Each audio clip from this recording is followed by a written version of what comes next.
ஓம் சிவாய நம. வணக்கம். சனி ராசிக்கு வந்தால் என்ன, குரு போனால் என்ன, என்னடா இவங்க சொல்ல வராங்க என்று யோசிக்கிறீங்களா நண்பர்களே? விரிவாக சொல்கிறேன், கேளுங்க.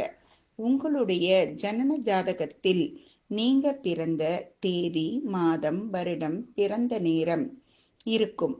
அதை வைத்துத்தான் ஜோதிடர் ஜாதகம் கணிப்பார். நீங்கள் பிறந்த நாளில் சந்திரன் எந்த நட்சத்திரத்தை கடக்கும் பாதை வைத்து உங்கள் ராசியையும், நீங்கள் பிறந்த நேரத்தின் சூரியன் எந்த ராசியில் இருக்கிறார் என்று அன்று உதய நாளிகை வைத்து லக்கணமும் கணிப்பார்.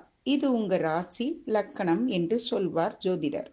இதுவும் ஒரு சர்டிபிகேட் மாதிரி தான். நீங்கள் உங்கள் வாழ்க்கையில் படிப்பு, கல்யாணம், வேலை, வியாபாரம், வெளிநாடு செல்வது, நோய்வாய்ப்பட்டு